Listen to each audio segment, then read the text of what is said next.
Awesome. Okay. So there was agenda attached to today's training invite. So I'm just going to kind of briefly go over the agenda and where we're going to be heading today. Okay.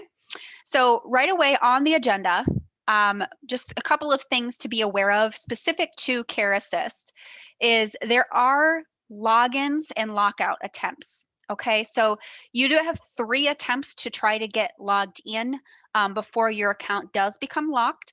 If you do become locked, then you would just need to contact your system administrator. Likely would be Linda, or one of your other nurses, to be able just to unlock you to be able to get back in. Okay. Inside of CareAssist, you should all be set up as the SSO option here. So you'll have a 15-minute log out window or timeout window. And what CareAssist deems as timeout, this is essentially looking at inactivity in CareAssist, meaning you haven't clicked on a button, you're not navigating around or using the menus. Okay. So that is considered inactivity and that will count towards the 15-minute timeout. Okay, so if there's 15 minutes of inactivity, you will automatically be logged out and then you would just need to log back in. Okay, the other sections here we will get to once we log into the solution. But then there are a couple of kind of key areas I'd like to highlight. We are going to be starting off with CareAssist point of care. So that's how you document for care such as giving a bath or helping someone get dressed in the morning or in the evening. That's what we call point of care. Okay. And we're going to be starting off looking at those 2 items. First under resident tasks as well as the to-do list. Okay. And then there is an additional option for non-resident tasks. So on the point of care side of CareAssist, you will be documenting items, anything that's been scheduled for a resident for care. You can also document things that were not scheduled. So anything that's been done on an as needed basis, or if you just happen to, be assisting a resident, but it wasn't something that was listed as something that needed to be done. And then there's also non-resident tasks. You might call them community tasks. And that's essentially things like, vacuuming the community hallway, checking the refrigerator temperature, things that you would do on a regular basis, but they're not necessarily specific to a resident. They might be just a community item that you have to do. Okay. Those areas are under the point of care side of CareAssist. So those will be the sections we'll cover first. We will end our call with reviewing CareAssist EMAR. And the EMAR section is where you would document for med administrations. Okay. So I just wanted to kind of highlight that. When we first log in, the kind of first thing you do is you select your resident. So there's a search page that we'll get to, and I can show you how to navigate that. Once you've selected your resident, then depending on which additional menu you select, you'll be kept on that resident. Okay. So there's sort of a resident first, and then the section you would like to go to. Okay. So I am going to go ahead and minimize this agenda. I'm going to put it off to the side here, and I'm going to go ahead and log in. Now for you all, apologize, let me go back to that main page there.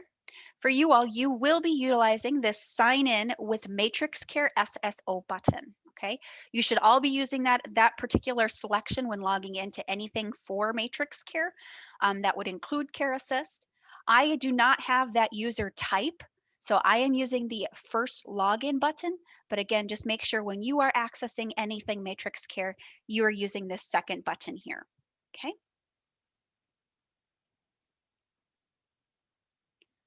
Okay. Now, when you are logged into CareAssist, you will first be prompted to select your location. The location is essentially the name of the community that you're going to be working in. Depending on your access, if you have access to multiple communities, you work across a couple different ones, you will see each of those communities listed as a tile. So as my user account, I actually have access to all of these different communities. And depending on which one I'm going to be working in for the day, that's the location I would select. Today, we're going to be utilizing the SL training community or location. Okay. Once you have selected your location, you will then be prompted with a question of whether or not you would like to use an EMAR assignment. You should always select yes when given this option. It will then give you assignments to select from. The assignments are essentially your room assignments. So which rooms or residents are you assigned to work for or work on for your shift? Okay, so they are grouped together. It's a way for the different residents to kind of be grouped together. So think of this as your assignment sheet. So we are going to be working under the East Hall. So I'm going to go ahead and just keep that. My selections are highlighted in green just so I can kind of visually see what I've selected here. And I'm going to go ahead and hit start. Okay. Once you get to the Manage My Residents page, the residents you see here are going to be the residents that were assigned to the work list that you selected on that previous page. So because I had selected the East Hall, these are the residents that are within the East Hall. Okay. If for some reason I need to change my assignment, in the top right-hand corner where you see my name, there's a little arrow that points downward.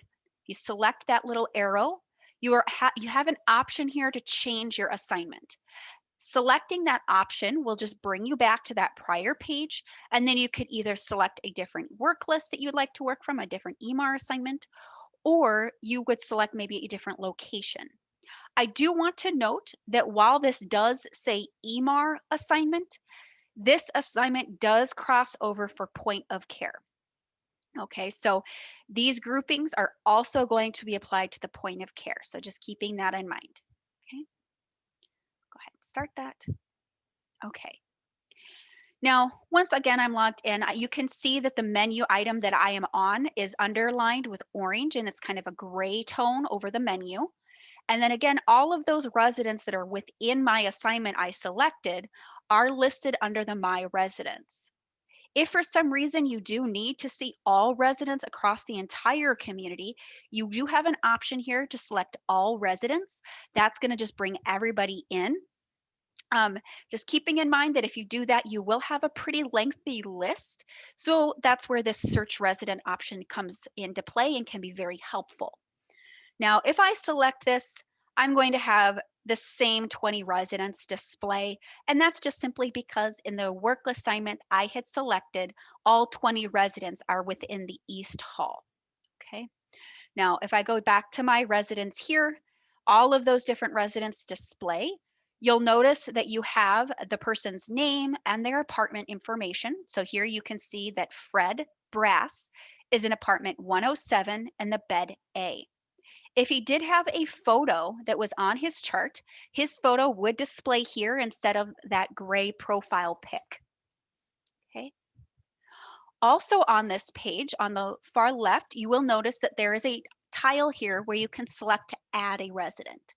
Now, this is something that you would want to do if, for example, you're working in your assignment group and as you are working on the East Hall, perhaps there's a resident that's on the East Hall that doesn't actually live there, but was maybe visiting someone, and you were helping that resident. That person's maybe not in your assignment, but you did provide some sort of assistance to that person. What you can do is you can select to add that resident to your list by utilizing the Add Resident. This will bring open a search option where you can search that resident's name.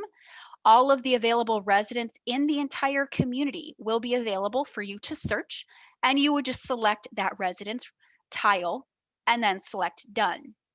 Okay, that will then add them to your list alongside your assigned residents. I obviously had all 20 residents assigned to me already, and so when I went to do that, there was no additional resident that I could add. So it does keep in mind if you've already got that person added to your assignment, it will not be available under the Add Resident for you to be able to add. Okay. This Manage Residents page is again your initial selection. So for example, if I am going to be working on Fred, I would want to first select Fred's tile. Once I select Fred's tile, it is going to bring me to my tasks menu and specifically to resident tasks. Okay, so the navigation does bring me directly to the resident tasks. These menu items up at the top, dashboard, reports, to-do lists, and tasks, as well as EMAR, these are going to be available to you based upon your security. Okay. Now, the dashboard, when you select that, that will bring you to a dashboard and it's going to automatically log you in to Elite, which is the orders site. Okay, so that is that dashboard icon. Reports, being able to run reports via here, either point of care or EMAR.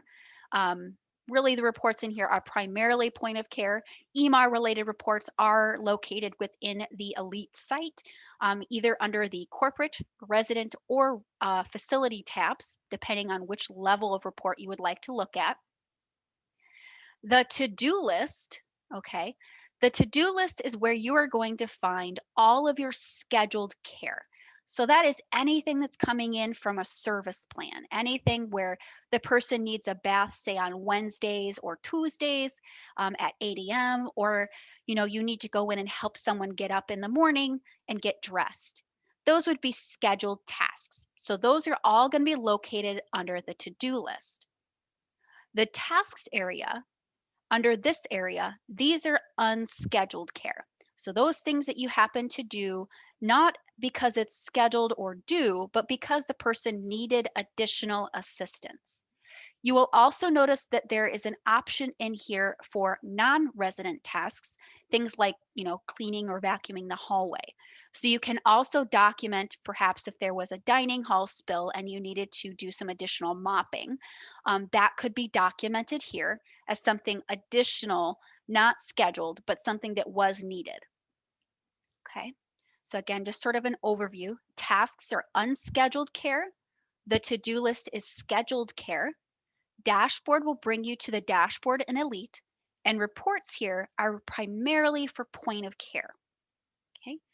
Under the EMAR menu, okay, we'll get to that in a little bit, but you will be focusing under the menu item EMAR tasks. Okay. So again, as I said, if I select Fred here, it is going to bring me to the tasks menu. Okay. And because I had selected a resident, I am under resident tasks. So I am seeing possible tasks for Fred. Again, these are unscheduled items, so things that he might need assistance for that is outside of his normal schedule. Okay, so an example of that, perhaps, I'm working with Fred and I have to help him, get up. And that's not typical for Fred. Okay, so what I can do is I can select this mobility tile. So you'll notice that each of these tiles has a little character or image that helps you to kind of understand what the tiles are for, along with that description for the tile. So let's say he did need additional assistance, something that was not scheduled. I'm going to go ahead and select the appropriate tile. Okay. And I can see by looking at this, there are two tiles that fall under mobility, transfer, and escort. One is related to assistive devices, and one is related to just general mobility. I can also see on these tiles the last charted date and time for that particular kind of task. So for Fred here, it looks like I had previously documented general mobility for him on 2/9 at 9:36 a.m. I had also previously documented on assistive devices for him on 1:20. Okay. Now, if I want to, I can just go ahead and select, I would like to do an additional documentation here. I am going to go ahead and select complete with exception, because anything that is above the normal schedule, you want to indicate that with complete with exception, because it was something above and beyond what was to be expected. And then the estimation of your minutes of service. So how long did it take you to actually provide this assistance that you gave to Fred? I can see here that there are some notes related to general mobility for him. Make sure they are safe, has a pendant available, and do not wake if sleeping. Enter apartment quietly. Okay. Now, let's say that Again, this is not something typical. So let's say I went in, I'm going to say maybe 10 minutes, and I want to describe what it was I did. So I assisted Fred out of bed. He struggled to get to his feet this morning. Okay. And then right below that, because I did select complete with exception, I am required to provide the exception reason. So was it that the resident required more assistance? Was it that he needed an assistive device? Was he sick and that's why he needed more assistance? Or was there some other reason? He did just require more assistance, so I'm going to go ahead and select that option. If you do select other, you will be required to provide a note as to what that other reason is. Okay. I'm going to go ahead and select done. The tile will update. So now the last charted date was today's date at 1:16 p.m. Okay. Within the same area here, you will notice that there is a link on the right-hand side for View Look Back. View Look Back actually shows you the last 48 hours of charting history for the resident. I'm going to go ahead and hide my resident list just to give myself a little bit more real estate to look at here. And here I can see that in the last 48 hours, that is the only charting I have done for Fred. So this area, this last charting history, this will be all of the charting history for point of care for Fred, not just that has been done on an as needed or by exception, but also anything that was done under the to-do list as part of his scheduled care. This is the full 48-hour look back.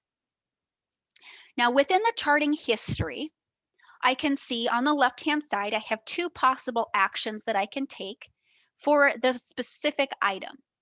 This is the only care that was documented within this time frame. And I can see specifically, I am the user that documented it. It was related to mobility. I had selected that it was complete with exception, and I had provided comments as well as minutes. Now, on the left, under amend and mark invalid, these two options allow me to amend my own documentation. So you will not be able to amend another user's documentation, only your own. So if it is another user's documentation, you will be able to see it, but you won't be able to change it. So the action icons will not be available.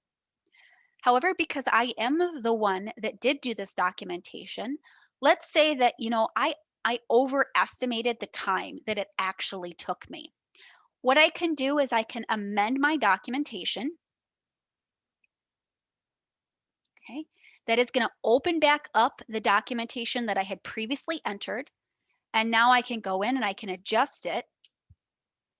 Okay. It has maintained the exception reason that I selected before, but now I need to select why am I amending this particular item. And it's really because it was incorrect. I had put the wrong minutes of service on. So I'm updating it to correct it. So I'm going to go ahead and hit amend. Okay. And now on the charting history, I can see that it now says 5 minutes. Anytime you do an amendment or you mark something invalid, that will show up on reports. So you will be able to see when that has been done.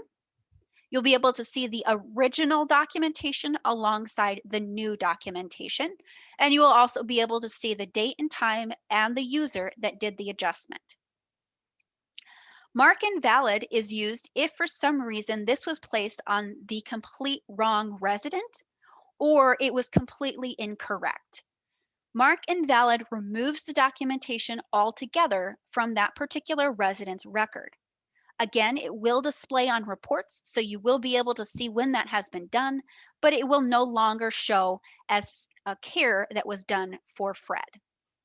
Okay, that is the only reason to do the mark invalid is, again, if you need to take that off of charting because either it was incorrect completely or you put it on the wrong resident.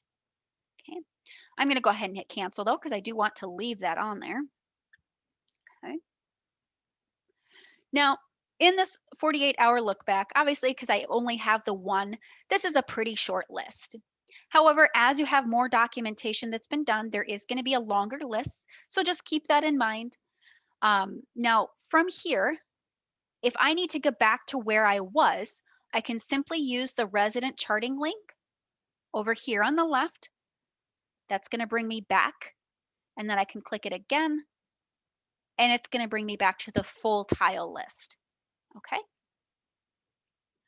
On the left-hand side under the tab here, the View Resident List tab, by selecting that, it is going to open up my list. And then each of the residents that are in my assignment are going to be displayed. Right now, I'm just at the very top of the list because I had selected Fred. And then I can just move on to Judith, Jane, Lois, and Joan. Okay, so I can just sort of work my way down the list here. Okay. And in this particular area, this is also useful when doing things like vital sign entry. Okay. Now, let's say that you actually have, you need to take a vital sign. Maybe it's part of your normal task, maybe it's not. Now, let's say I need to document for Fred a vital sign. I'm going to go ahead and select the vitals. All of the available vital signs that BHS has decided to use will become available. So you will see a tile for each option. Okay. You'll also be able to see when it was last done for this particular resident. So, and then if I again, on the left, move to the next resident, it's going to retain that same view. Okay. So for Judith, I can see for her, the last blood sugar, it looks like blood sugar was really the only thing that's been charted on at all for her. And that was done on 120. If I move back to Fred, I can see that he's had a lot more vital signs taken. If I move to Jane, again, you can see the same thing here, last charted dates and times. And then depending on which one you're taking, if you're doing a temp, for example, going in, entering in that particular temp. For each type of vital, there will be additional selections that you have to make. For this one, it's obviously the route of administration. So how did you actually take that temperature? This was an oral temperature. So we'll go ahead and document that. And then you will see the date and time taken. This will be a default. It will default to today's date as well as today's time. So the current time is 1:23 p.m. Okay, go ahead and mark done. Going to update my view. And now I can see today's date and time as the last charted. Now this allows me, if I have to take temperatures for everyone, I can just sort of work my way down the list and it is going to retain the same view. So if I just go to Lois now, I can go in and I could document her temperature.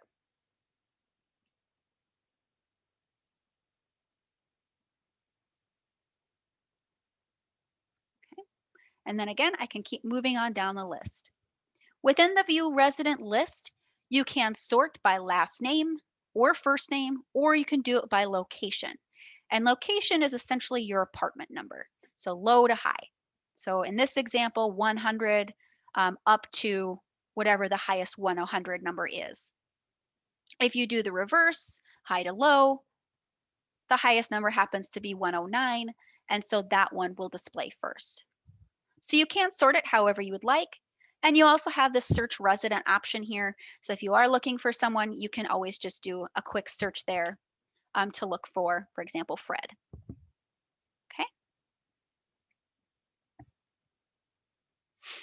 Okay. Now I'm going to go ahead and tuck this back in. So I'm going to click that tab and it's going to hide away for me again. I'll go ahead and select the resident charting to bring myself back.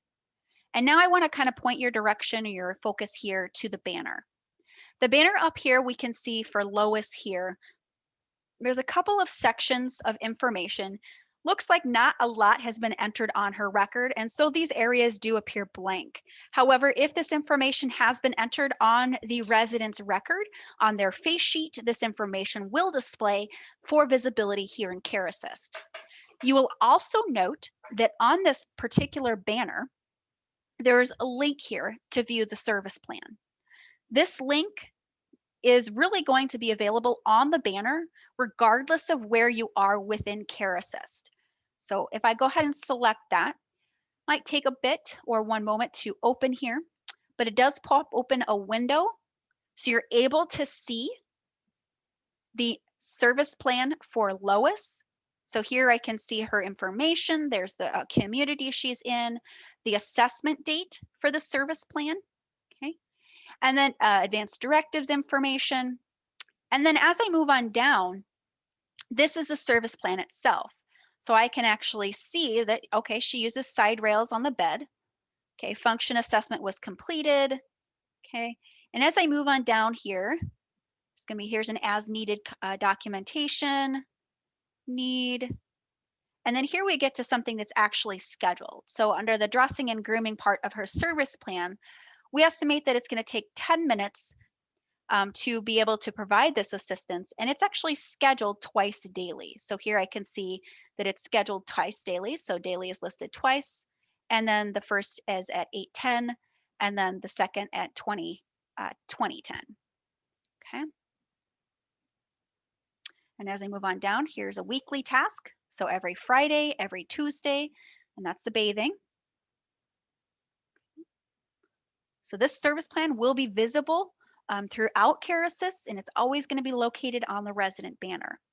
At the very end of your service plan view, here is the effective date of the service plan. So you'll be able to see that the effective date, actually it looks like it was today. So on 2/16, this became effective for Lois.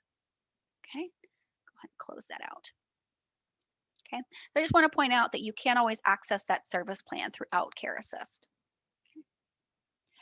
What we have covered so far is really your unscheduled resident tasks. However, under this tasks area, there are also non-resident tasks. And those are those sort of community-wide tasks that might need to be done. And again, this is as needed. So unscheduled care would go here. So I'll go to the non-resident area. Okay. So then depending on the type of item that you just completed, perhaps you did have to do cleaning. You can go ahead and document cleaning. And I actually see in here, there's a couple of items: vacuum front floor, front hall on the east wing, mop floors in the entry. And perhaps it's none of these, but maybe it's other. So I'll go to other here.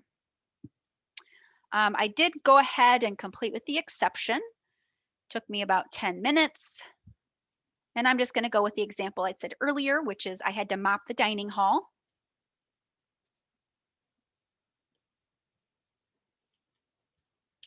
At table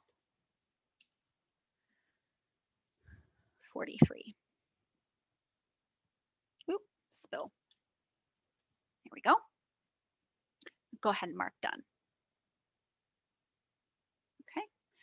Now again, this is something that's outside of a resident, and it's something that's done for the community, and it's not scheduled. So again, a great example is really that cleaning, if you had to do some additional cleaning because there was a spill or some sort of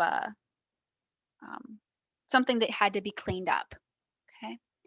Now again, these are unscheduled. So again, just wanted to point out that there is a different area for that. Now, if I go back here, again, clicking my link, it's going to bring back to all of those additional tasks that I can select from. Okay. Here again, each of these tiles, if you have access to these particular items, these tiles will display. So these do require security access to be able to visit and be able to document on. Also in the non-resident tasks area, you will see that there's also a view look back option. So just like what we saw within the the resident tasks area, where you had a look back for 48 hours, you'll have the same option here under non-resident tasks. So here again, I can see what has been documented on. However, this is for the past 7 days. So it is a longer period of time for those community tasks. You'll also notice that you have the same action options, amend and mark invalid. Both again have the same rules, so you will only be able to document or amend your own documentation or mark invalid your own documentation. And again, anytime that is done, that will show on reports. Go back to the non-resident tasks here. Okay. Moving on from the tasks tab, I do want to go in to the to-do list. Okay. So from the tasks page, the tasks tab here, we initially started out under resident tasks. Okay, so those are unscheduled care that you do for a resident. And then we looked at non-resident tasks or community tasks that you do on an as-needed basis. Okay. Now we're going to move to the to-do list, which is all of those scheduled cares that you need to do for a resident, as well as any scheduled community tasks that you would need to do. So I'm going to the to-do list here.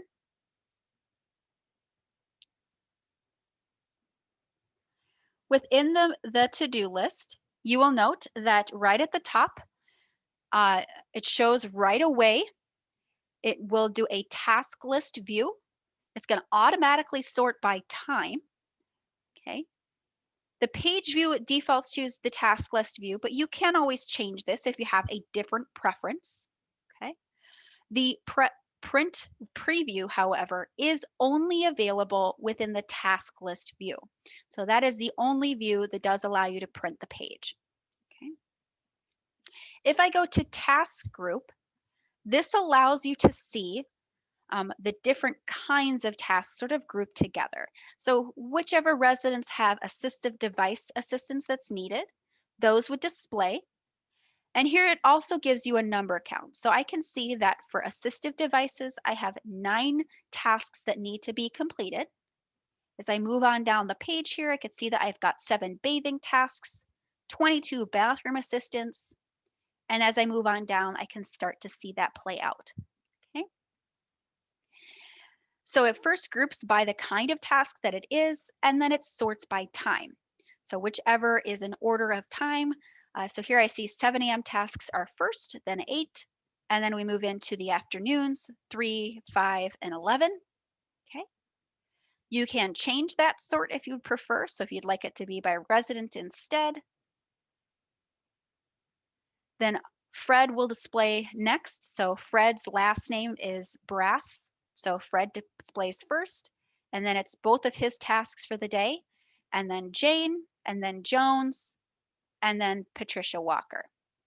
Okay. You will also notice in this view that when you hover over the tile, there's additional information that displays. Okay. So this one for Fred, the additional information to meals or activities up to 2 times per day, use assistive adaptive devices. Okay.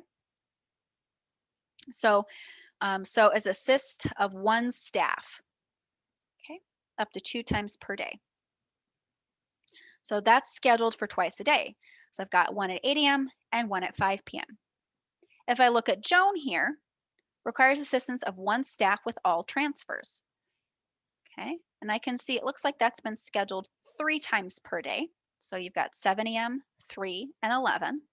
And then as I move on to Patricia, it looks like she's got a similar task there, and then she's got similar times as well. Okay.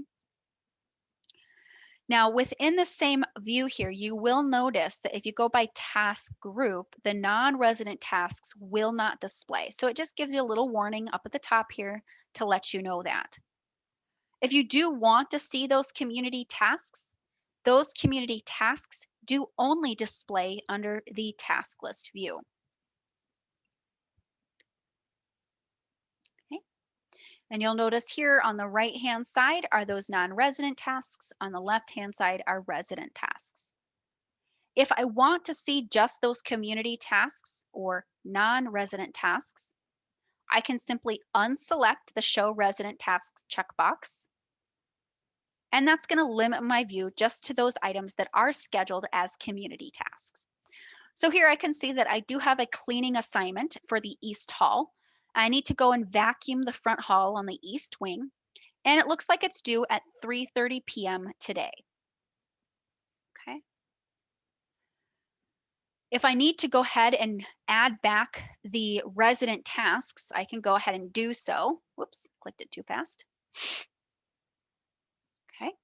and it's just going to bring all of those residents back. On these particular tiles here, you will notice that there is a View Service Plan link. So for each of these tasks, you have the ability to take a look at the service plan for that particular resident. And in this view, you will notice that there's quite a bit more information about each of these tasks. So you can see there's a general mobility, a number of safety checks per day, excluding the housing required checks. So this is a 1 a.m. safety check. And then here is how to complete that. So you're to make sure that the resident is safe, has their pendant available, and be sure to not wake them and make sure you're entering the apartment quietly. Okay. Now in this particular item, if this was completed, I would go ahead and select the tile. Okay. It's going to go ahead and open up Fred's information here in that tile specifically. And here again in the banner, you'll notice there's that service plan that you can take a look at if you need to. And then here's the tasks that I am completing. So it's a safety check. Okay. Here's again those instructions on how to complete that task. And then here I want to select the appropriate response. Okay. So complete just simply means that I completed the safety check with no additional need or care that was done. Complete with exception means that I did complete this scheduled task, but there was something additional that needed to be completed.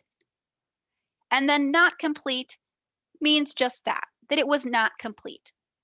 If you do select complete with exception or not complete, you will be required to provide a reason. So in this example, if I select not complete, I would need to select one of these three options. If I do select other, comments becomes required, and I do need to put in the information as to why this was not complete. Okay. With complete with exception, you'll see you have, again, requirement as to why. And again, if you select other, comments becomes required, where you are going to be requested to put in some notes as to what the exception was. Okay. For us, I am going to go ahead and select complete. Okay. And there was nothing additional about this that required anything additional, so I'm just simply going to mark it complete. Go ahead and mark done. Once the task has been marked complete, it will fall off the top of the list and will actually fall to the very bottom of the list. Okay. All of the completed tasks will display at the very bottom. They'll be grayed out. And you'll also be able to see the type of completion that was documented. So here, I can see that for this one, for Ruth, a task was completed at 12 a.m. for medications and treatments. At 12 a.m. as well, there was change bed linens. Okay, that task was not completed, so I can see that it was documented as not complete. I do have a little red X here to indicate that. And then as I move on down again, I can see that it looks like there was another task here at the same time. This one was marked complete with exception. Okay, so for each one, depending on your response, there will be a visual indicator letting you know what was selected for that particular task. Okay. So then by the end of the day, all of the tasks that are required will be grayed out, and you will have nothing left to complete for the day. Your to-do list is a 24-hour to-do list. So that is going to show all of the tasks that are due for the full 24 hours for the residents that you have assignment to. Okay? So just keeping that in mind, that is where it's going to be helpful. Just kind of keep an eye on that time and making sure that you are keeping up with those tasks on the time frame. The reason it is 24 hours is, let's say for some reason in shift 1, there was something that was not completed or couldn't be gotten to, then shift 2 will still be able to see that that task needs to be completed, and they can pick up where shift 1 left off. And then so on if you get to shift 3 and shift 2 had something that still needed to be completed, shift 3 will still see that and be able to document on it. Okay. Now, under the list view here, again, this is where you are going to see those community tasks, so those non-resident tasks. And I had shown the task group view. However, there is also a resident group view. And that is just going to group all of the tasks for a resident together for the day. So for Fred here, I see he's got quite a few.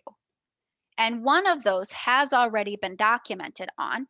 So again, kind of the same applies where the task once it's been documented on becomes grayed out. And then whatever documentation reason was selected will be indicated by a checkbox or a red X. On this case, it is a green checkbox, so that means it was documented as complete.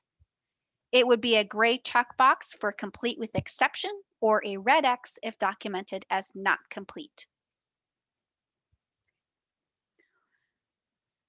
Now again, in this view here, because all of the tasks display next to each other in kind of a grouping, as you hover over the tiles, that is when you're going to get additional information about the task that needs to be completed.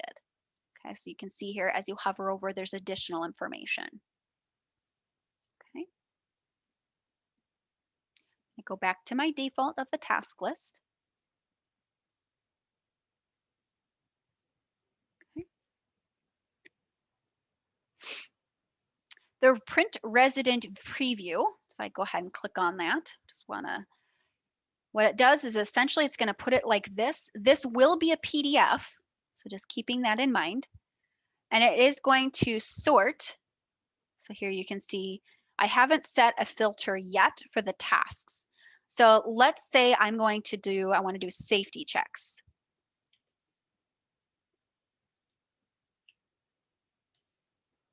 Okay, here are all of the safety checks for this grouping here. And again, we're looking at just today's date. And as I'm looking in here, Fred's got quite a few. But then it looks like safety checks are at the front here. So there we go.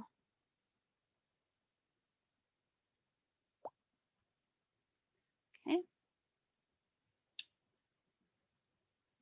I'm going to go ahead and hit back.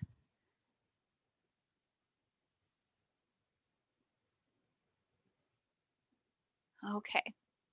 Now, from this to-do list here, I want to just point out I am currently on a desktop view, which means that my page is going to be bigger.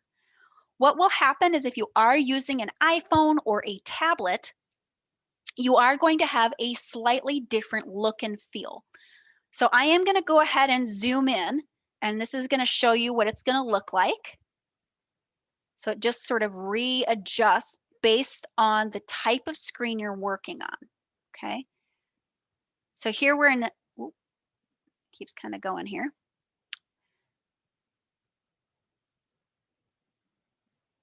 Okay, so we are in desktop view right now. As I zoom in, you'll notice now this is actually the tablet view. And so what you'll see is the menu up at the top is no longer at the top. And instead, you will find that menu on the top right. There's a little 3-line option here. And you can use your finger to select that.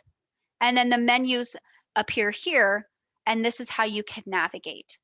So what it does is it just sort of pops it over to the right-hand side to give you a little bit more space on your page. So this is the tablet view. Okay. Again, you would be utilizing your finger for this documentation. Okay.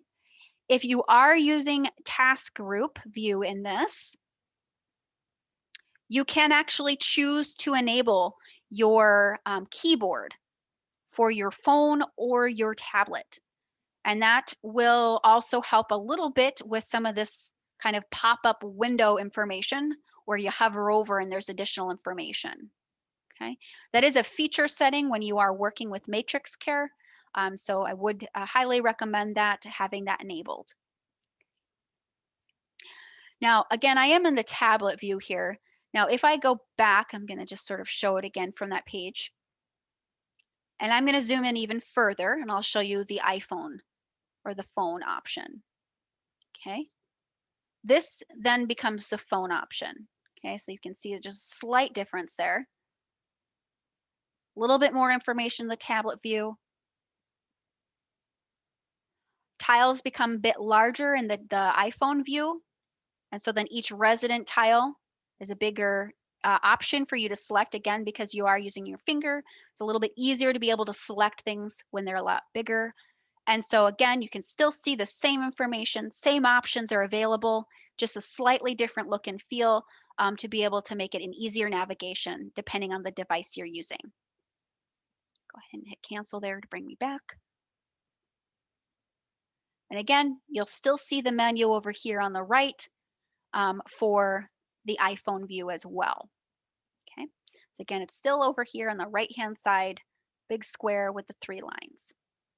Okay, I'm gonna go ahead and zoom back out. And here we're back at our desktop view. Okay. And from here, what I would like to do is I am going to look at just some of the reports that you'll have access to as it relates to the point of care. So I'm going to go to the reports menu. Okay.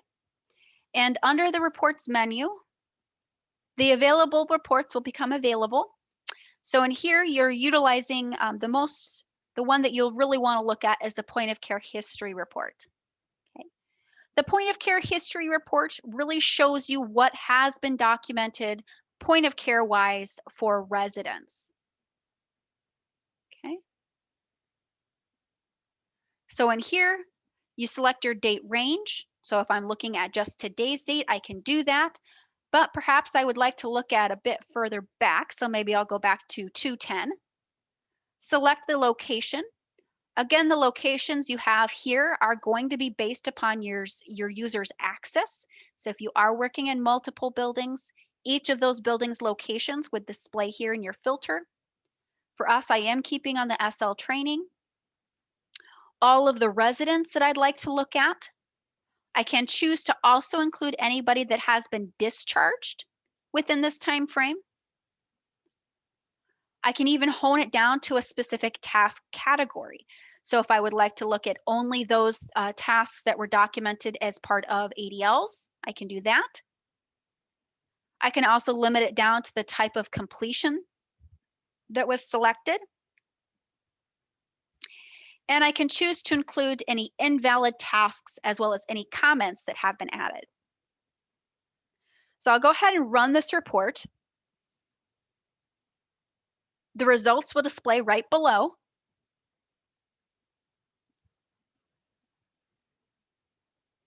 Okay. So those are all of the filters that I had set or selected. And now as I'm looking at here, I can see this. I have to zoom out just slightly here to get everything on my page. There we go. Let's go back out a little bit. There we go. Okay. And here I wanted to point out, you've got a couple of ones in here that are slightly different. Okay. You have one that's got an asterisk, which means that that current result was amended. So when I'm looking at Joan here, I can see that on the 2/10 documentation, it was amended by Linda Johnson. Okay, so that was the amendment. Okay, here is what was put in before. So here in the italics, that was what was listed before the amendment. So this is the new amended documentation. This is the prior documentation. So it's in italics. And you can see here right below, result was either amended or marked invalid. Okay, so italics means that it was the old one. So that was the amended one.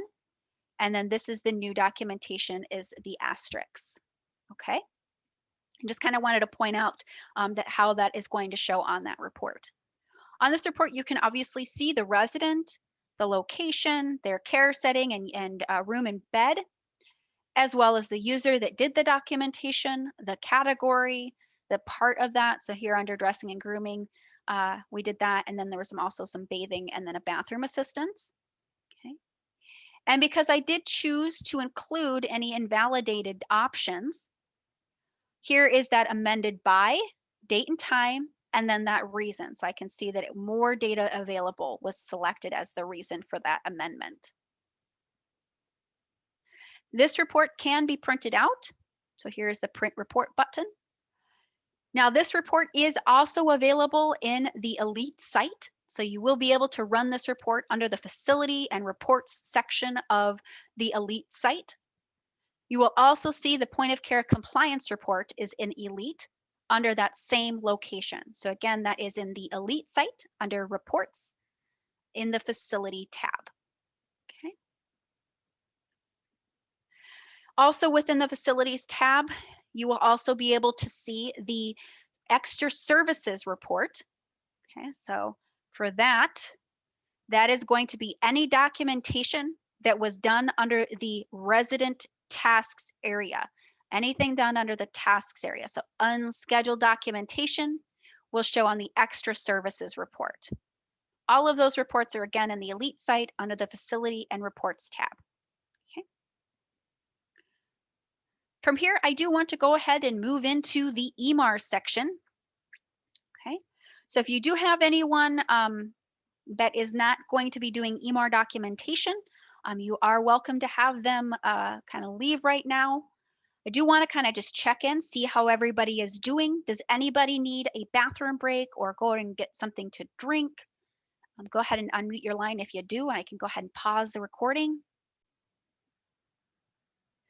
Okay, so now we're going to shift gears and we're going to move to the EMAR. Okay, so under the EMAR menu, right up at the top of that, you will see a few different icons depending on where things are at within your EMAR. Okay, and I'm going to zoom in here just to make it a little easier on the eyes. Go back out. Here we go. So right here, you'll notice on top of the EMAR menu, there's a little red exclamation mark. The red exclamation mark actually indicates that you have some late administrations. Okay, so whenever you see the red exclamation, that means that there's something that is late. You will also see a couple of other options in here. The additional options, you might see a purple bell. The purple bell indicates that there is a follow-up task that must be completed. Follow-ups are always added whenever you give a PRN administration. So any as-needed medication, there will always be a follow-up task that must be completed. And that will be indicated by a purple bell. Okay. You may also see in big red letters the word stat if there is an administration that needs to be given immediately.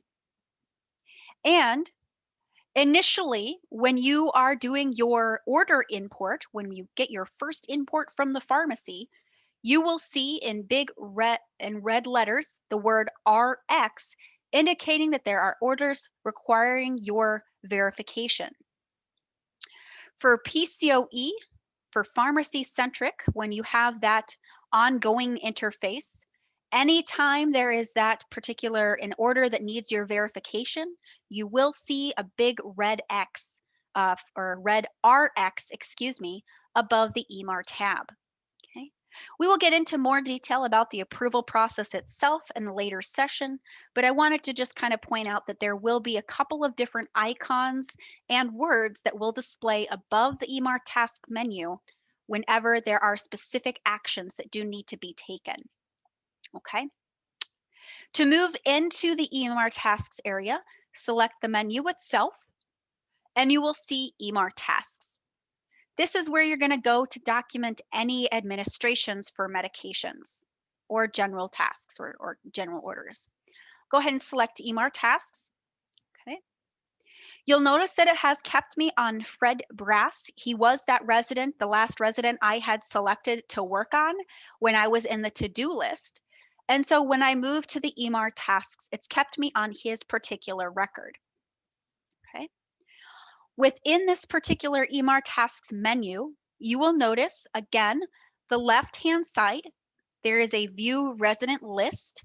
When you open that list up, these are all 20 residents that are in your assignment list. Okay. And you'll notice that there's a couple of filter options up here at the top. The flow sheets, okay, think of these as groupings of your medications or your administrations, okay? So if I wanted to say look at only medications, I could go ahead and look at just the flow sheet for medications. Generally, the flow sheets that you see here are going to be the ones that you are to work from, and they correspond to that work assignment that what you had selected, or what I had selected, excuse me, when I first logged in. So I am working under the East Hall, and within the East Hall work assignment, these specific flow sheets were assigned. So any order that's assigned to any of these flow sheets will be visible to me. There is a separate work list. If, for example, you have nurse-only orders, there will be a separate assignment that you will select that has nurse-only. Within that assignment, your flow sheet, the only flow sheet that you would see, would be nurse-only flow sheet. And then any orders assigned to that flow sheet would then be visible. It's just a way to organize the orders and the medication administrations based on who is going to be completing those particular administrations and what kinds of administrations they are. Right below the flow sheet, you'll notice there's an EMR filter, okay? It'll give you a number. Right now we have 0 due, but we have 66 late administrations, 0 stat, and 0 follow-up, okay?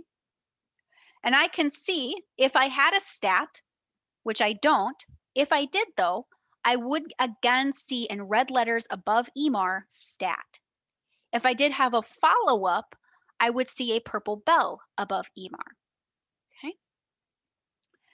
Now, in our situation here, if I select late, this is going to show me any resident that has a late administration. And that resident's tile will display in red, along with that red exclamation, which if I hover over, it just lets me know there's a late task. Okay. Letting me know that that resident does have one that is late. Because I had selected Fred, his tile is gray, but again, you'll still see he does have late administrations because you see that little red exclamation mark. Okay. So working off of Fred here, I am going to go ahead and hide the resident list again. Okay. And on this particular page, we'll kind of work our way from the top to the bottom here. At the very top, you have your resident banner. The resident banner you see here is going to be the same resident banner that we saw within the to-do list as well as the tasks area. Okay. And you'll notice that you still also have the ability to see that service plan. Okay. Right below your banner, you'll notice that you'll have a couple of different tabs. Okay. So you have a scheduled now, scheduled later, and as needed. The scheduled now is where you're going to find any due administrations as well as any late administrations. Okay. Scheduled later are future administrations that you can give early. Okay. So under scheduled later, these are all ones that are, if I were to give them now, they would be early. Okay, so here I can see this one's due at 4. Okay. The buffer for that window is 60 minutes on either side of the time that has been selected. Okay. So for this one, for the Tylenol here, this was due at 6 a.m. Okay. So 59 minutes prior to 6 a.m., it would have been considered due. At 60 minutes, or excuse me, at 61 minutes, it would have been considered early and would have been displaying under the scheduled later. Okay. It becomes late 60 minutes after the scheduled due time. So because this was due at 6 a.m., it would then have been considered late at 7 a.m. Okay. Your late tasks will still display on EMR for documentation under the scheduled now for 24 hours. Okay. And that is just a selection that's been made in your setups. Okay. But it is a 60-minute before and after the due time. So 60 minutes before and 60 minutes after. Okay. Also within that, under the flow sheets, you'll see what I've selected. Again, that was what I had selected under the View List tab here. And you'll notice that there is also some tasks that are required. Okay. These are additional documentation items that have to be done as part of the administrations that are displaying on this page. Okay. So as I'm looking here, as I move on down, here we've got a vital that's required. Okay. So here I've got one of those required tasks. It's got a red star on it. I have a link to enter the vital, and the vital is for weight. Okay. And as I move on down here, for the Novolog Flex Pen here, I have a couple of additional tasks that are required. The vital of a blood sugar, as well as additional med notes for the site of administration, as well as the units of administration. So these are additional required tasks that must be done as part of this administration. Okay, so those are just indicated right at the very top. So you can see them right here. And they're also indicated on the individual order itself. Okay. So we can just work our way through this. Okay. Again, those tasks required. On the right-hand side, there is a last injection site. The last injection site allows you to see if you have multiple injectables for a resident, where was that injection last given? Okay. So for Fred here, he has the Novolog Flex Pen. So whenever that administration has been given, one of the required tasks that must be recorded is that site. That site then shows here so that I can then see the last place I gave that injection. That is just going to help me to be able to alternate that spot so I don't bruise my resident. Okay. This would be the same thing if maybe you had a B12 injection. As long as you have the required med note of site listed on that administration, it will display here under the injection site option so you can see everything together. And that just helps you again to kind of alternate the sites. Close that out. Okay. Now again, kind of moving on down here. The info icon is your drug information. Okay, so this is going to tell me information about the drug acetaminophen 325.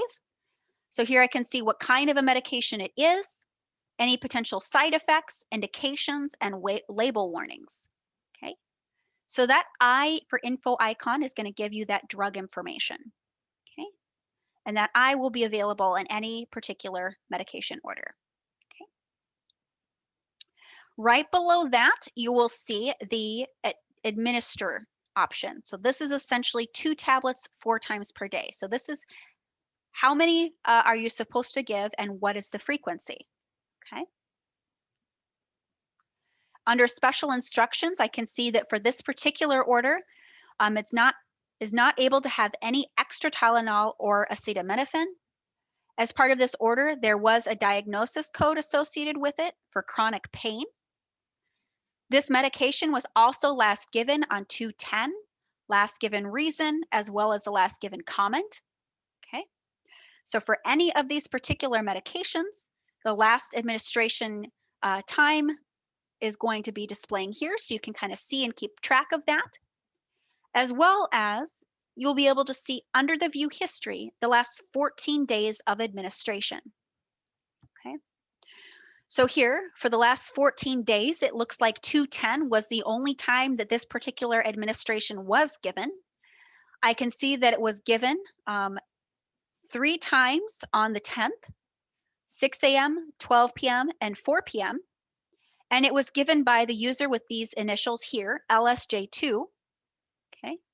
I see one of those initials actually has an asterisk on it, which indicates to me that something was amended on that particular administration. Okay. So on 2/10 at 6 a.m., it was a late administration given by Linda Johnson. The early administration at 4, okay, resident will be out. Okay. And under the asterisks, okay,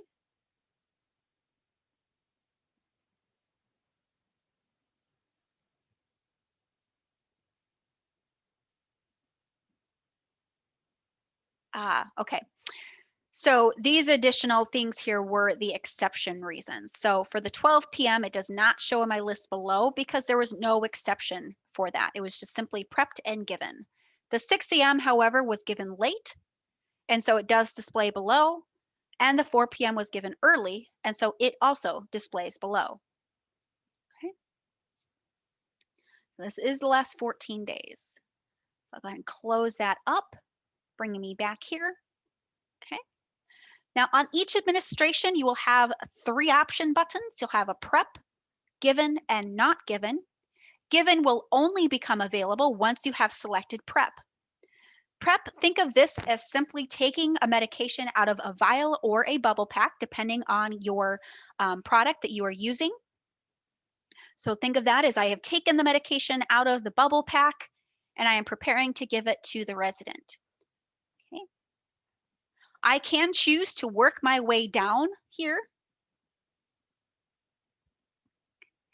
Maybe this one's not given. Okay. Let's say here.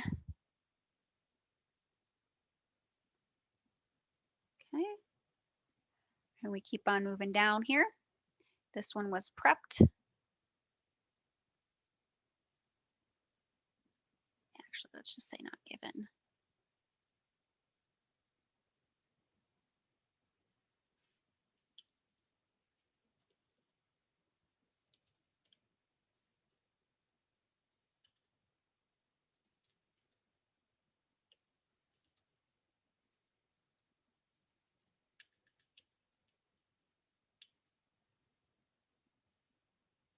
Okay. And so for this one here, I am going to unmark that as prepped, just mark it as not given. Go ahead and prep that. So here I can work my way down the list, selecting prep. As I get to those that have required tasks, I am not going to be able to mark this task or this administration complete until these tasks have been recorded. Okay. Now, so I am going to go ahead and enter the vital here for Fred.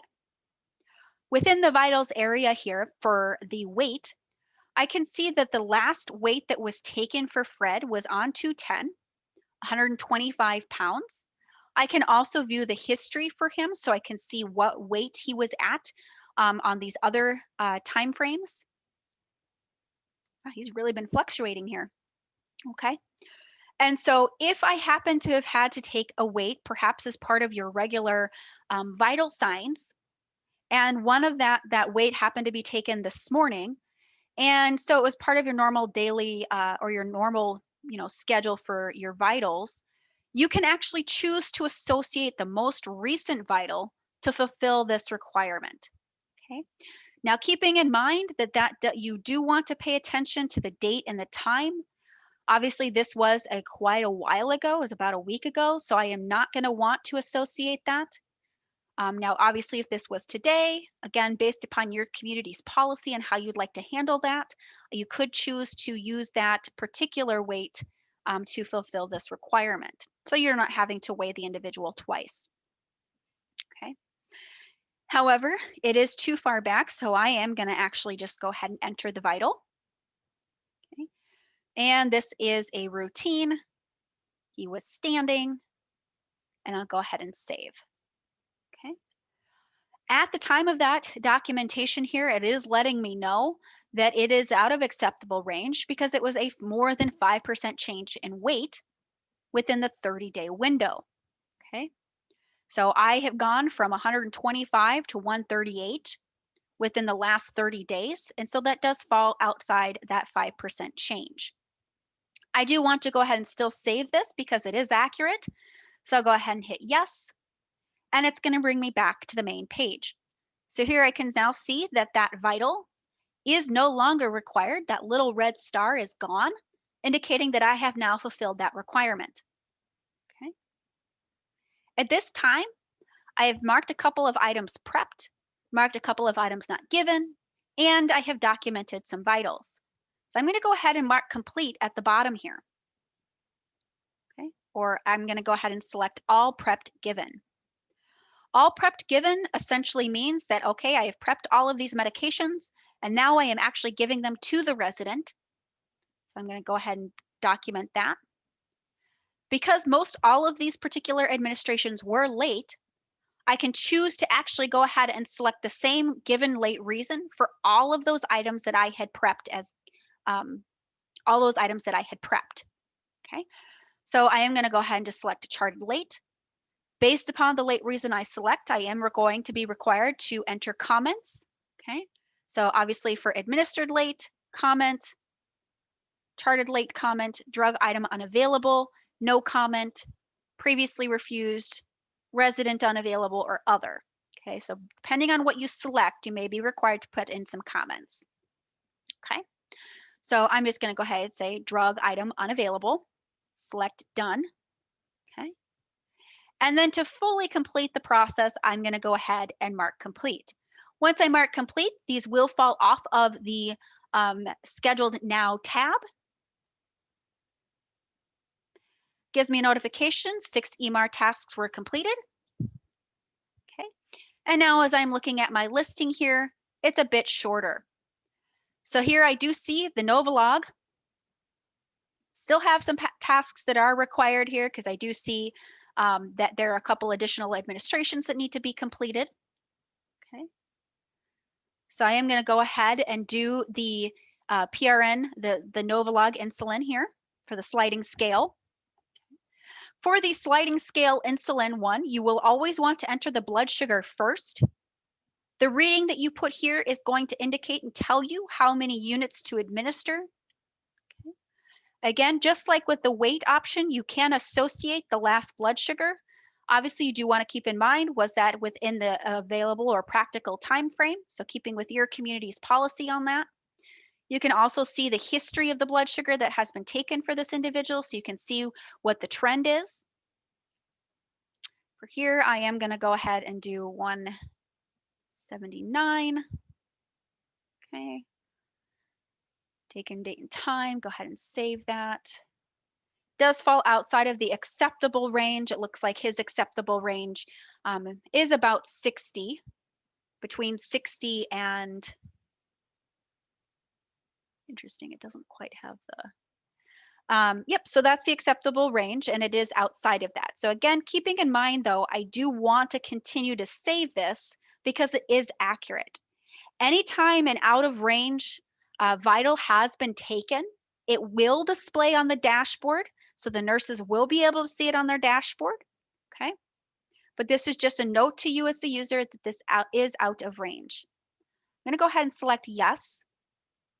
And because this is a sliding scale administration, based upon the number, the blood sugar that I entered here, it is looking to the amounts that have been set, and it's telling me I am to give 5 units. And that is because 179 falls within this range here of 150 to 200, and therefore I am to give 5 units. You will also notice that the units med note now has a 5 on it, so it is going to pre-populate that field for you. So the last thing you really need to do is document the site of this administration. Okay, so where am I going to actually give this particular injection?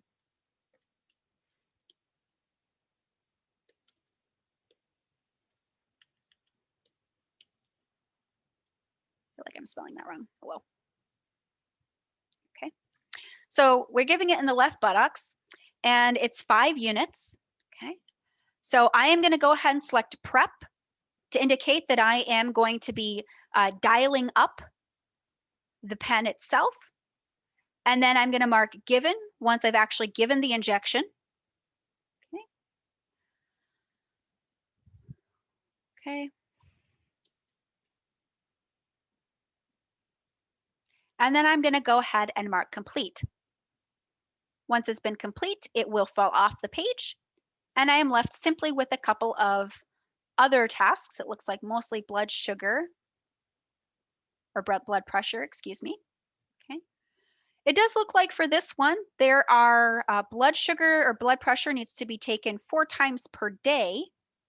As part of the amlodipine administration, we also have a blood pressure that is required. See that on the lisinopril as well. And so this would be a situation where rather than taking the blood pressure multiple times for each administration, I can simply take it once and apply it to all.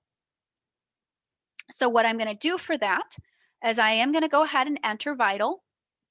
I'll go ahead and enter my blood pressure.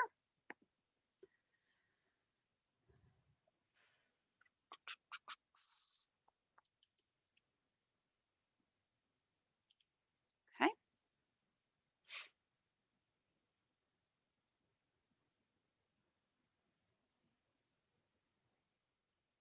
Go ahead and hit save here. Okay. And now what's going to happen is if I move into the next one, I'll go ahead and skip this guy because it's part of the same grouping.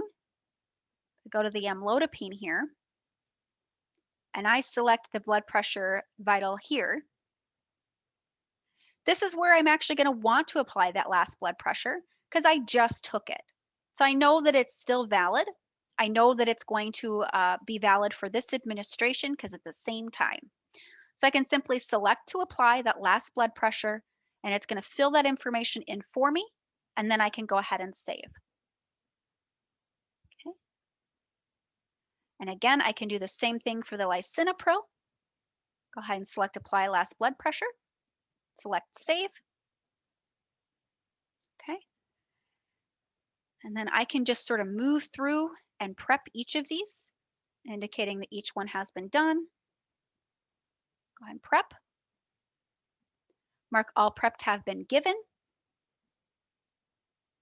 And we'll just say drug unavailable. Okay. And then mark complete. Okay. And now we're just left with this very last one here, the 12 p.m. dose or the 12 p.m. blood pressure. Okay. Now this one I might want to mark as not given because I did actually take the blood pressure, and I know that this is scheduled for 4 times per day, and I just simply missed one of the earlier blood pressure takings. So I'm going to go ahead and mark not given. Go ahead and select resident unavailable. And then I can choose to select all not given. Oops.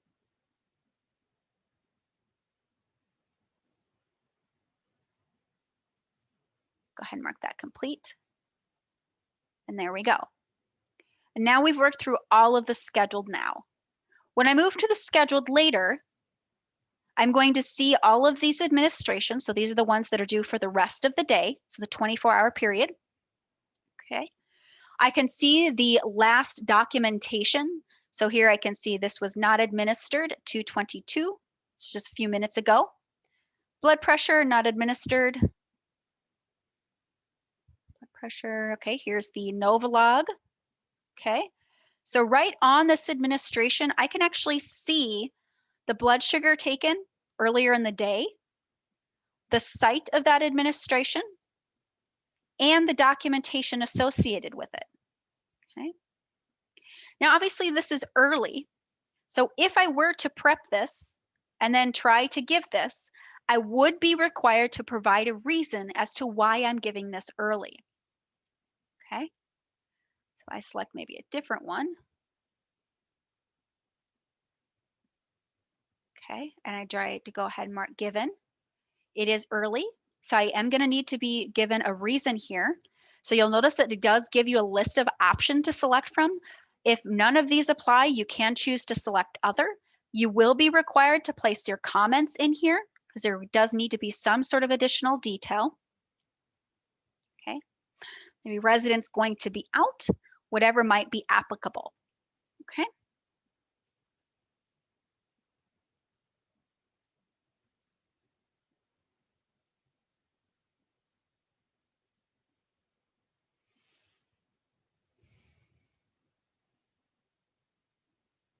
A little early for that one.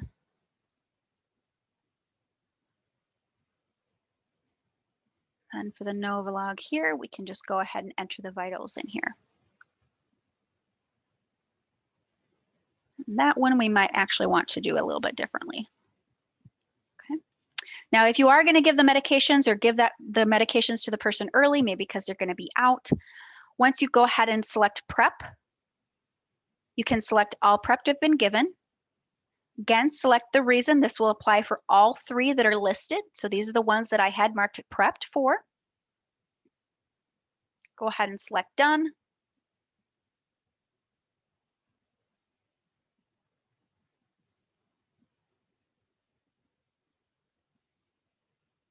Oh, I must have clicked it twice. And go ahead and mark complete. Now, once it's been completed, okay, it's going to fall off the list. So now we're moving into the 7 p.m., 9 p.m. Those particular ones that I had shown before, I can look at view history here. There's that 16, 7:30 a.m. dosing. Okay. Let's look at this one here. Okay, so here I can see the 6 a.m. dosing, 11 a.m., and then here's that 5 p.m. That's the one that I just gave. And here I can see it was documented as early or given early because the resident would be out. Okay, so here for today's date, these are the 3 documentations that had been done for that particular drug. So you can see 1 was not administered, 1 was given late, and then 1 was given early because the resident would be out. Okay. Go ahead and close that page up.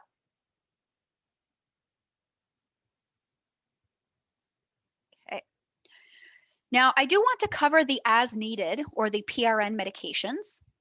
Under the as needed area, whenever you give an as needed medication, depending again, you may have some additional tasks that might be required. So for example, you might have a pain indication that might be required. You might have blood pressure or something like that, depending on the PRN it is. So you will or you may still have some required tasks that do need to be documented. When you go ahead and select prep and given, you will always be required to provide the as needed reason. Okay, so if this particular medication is for this purpose of pain, you'd indicate pain, and you might even want to put some comments on here. Again, comments will become required depending on the selection reason you pick. If I select other, for example, comments does become required. I'm going to go ahead and select pain. I'm going to go ahead and say lower back pain. Go ahead and select done. Okay. And I can go ahead and mark complete. Once I mark complete on this as needed medication, you are going to notice a purple bell that will display on the top above the EMR tab. And that is going to be our follow-up task. The follow-up task will be where you would document whether or not the PRN was effective, not effective, or somewhat effective. Follow-up tasks always display under the scheduled now. So I'm going to go ahead and document complete here. Okay. And now you'll see there's that purple bell. If I go to the scheduled now, here is that follow-up for an as needed. You'll notice here also on the right is that little purple bell. You will also see under the listing on the view resident list, if I open that tab back up, the very top, you will now see that the follow-up filter now has a 1 indicated. So there's Fred, and you see that purple bell. So it's in several locations to let you know that you do have a follow-up task that needs to be documented. Okay. In order to document the follow-up task, you'd obviously want to take a look at when it was given to ensure that there has been enough time passed to be able to determine if it was effective or not. So I'm going to pretend that about an hour has passed. Now I'm going to complete the follow-up. Here I need to indicate whether or not it was effective. So I would need again to select one of the options provided. I am going to say that this was actually effective, and we're going to go ahead and mark done. I can go ahead and complete that, and it will disappear from the scheduled now. And you'll also notice now the follow-up filter has 0, and the purple bell no longer appears above the EMR tab. Okay. Awesome.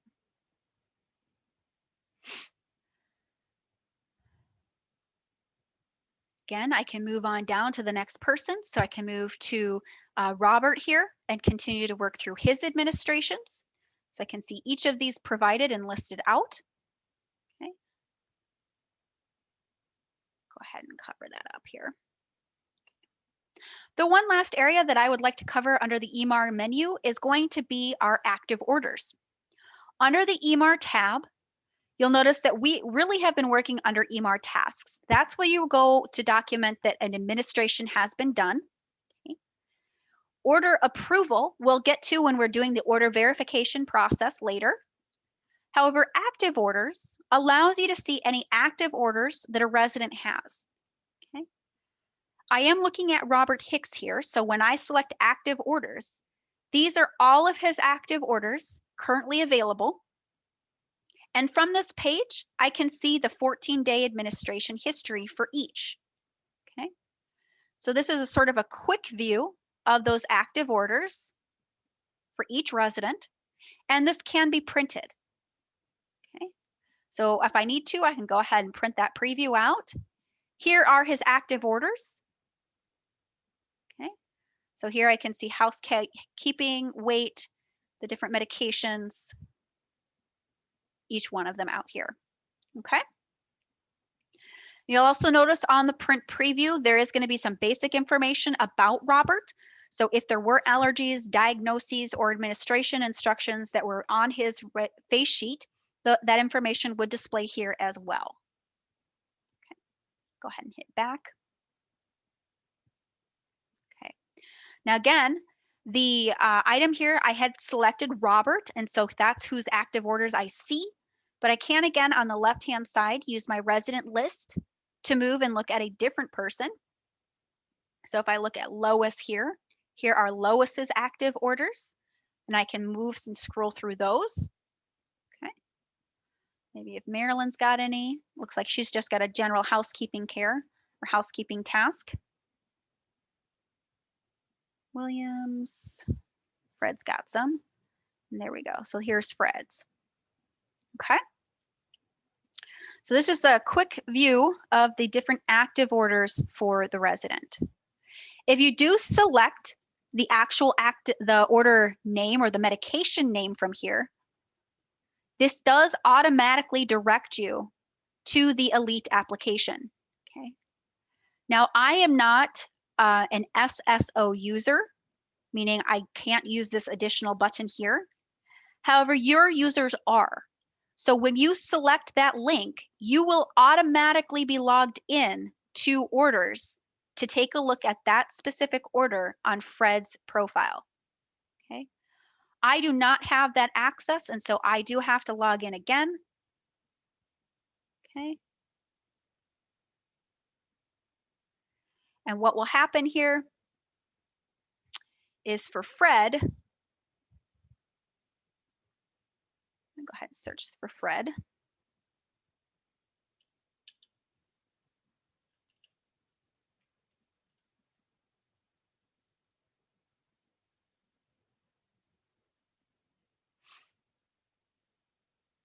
That link will bring me directly to this order, okay? Because that order is the one I see here. So that link will bring me directly to his orders page and that specific order, okay? And that is only able to be done because you all have this single sign-on user type. Again, I do not have that, so I cannot do that, but that is how that link will operate for you, okay? Go ahead and close that up. Okay. I do want to go ahead and open the line for questions here. Okay. I'm going to go ahead and pause the recording